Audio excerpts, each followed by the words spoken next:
डोंगरी मवो पहरी मरे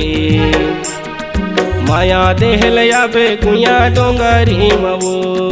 माया देहल याबे जोही पहरी मवो डोंगरी मवो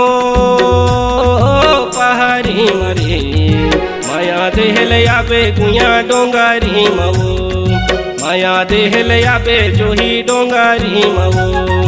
कर्मा के ताल तय मिला ले वो माया देहल याबे जोही झन भुलावे वो माया देहल याबे गुया झन भुलावे वो डोंगरी मरे पहरे मना माया देहला हूँ राजा डोंगरी मना माया देहला हूँ राजा डोंगरी मना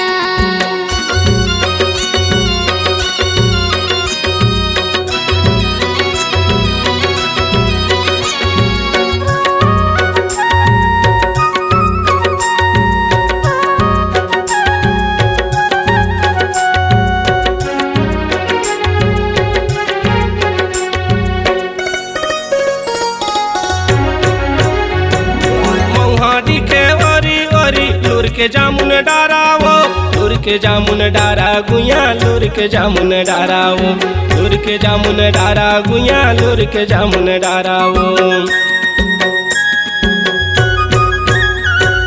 कैसे जी हाँ तोर बिना बनबे मोर सहारा वो बनबे मोर सहारा जो ही बनबे मोर सहारा वो बनबे मोर सहारा जो ही बनबे मोर सहारा वो ताक धिना धिन मांडर बाजे मन झूमे हो माया के मीठे बोली बोलना तय हरे माया के मीठे बोली बोलना तय हो डोंगरी मवो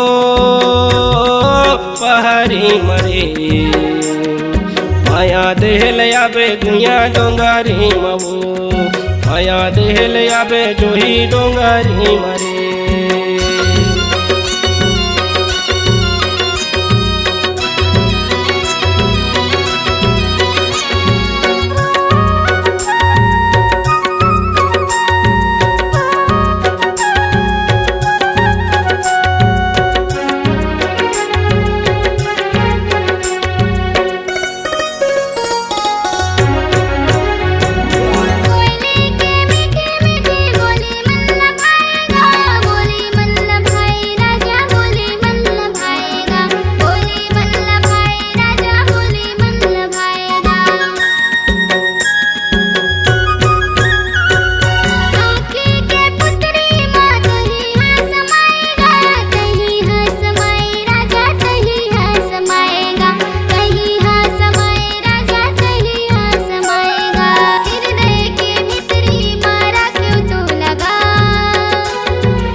डोंगरी कछार गुया डोंगरी कछार वो डोंगरी कछार रानी डोंगरी कछार वो मन मोरे तही बसे माया औ दुलार वो माया औ दुलार रानी माया औ दुलार वो माया औ दुलार गुया माया औ दुलार वो झन छोड़बे संगला मोरे मर जाऊंगो तोरे बिना कैसे जीऊँ जल्दी आवे रे तोरे बिना कैसे जीऊँ जल्दी आवे रे डोंगरी मरे पहरी मना माया देहला हूँ राजा डोंगरी मना माया देहला हूँ राजा हाल तय मिला ले वो माया देहल आबे जोही धन भुलावे वो माया देहल आबे गुया धन भुलावे वो डोंगरी मावो पहरी मरे माया देहल आबे गुया डोंगरी मरे माया देहल आबे गुया डोंगरी मावो माया देहला हूँ राजा डोंगरी मगा माया देहल आबे रानी डोंगरी मावो माया देहला हूँ भैया डोंगरी मना माया देहल आबे रानी डोंगरी मावो। जय जोहार, जय छत्तीसगढ़ महतारी। हमर MS स्टूडियो सेलर ला लाइक कराओ, सब्सक्राइब कराओ और शेयर कराओ। जय हिंद, जय छत्तीसगढ़।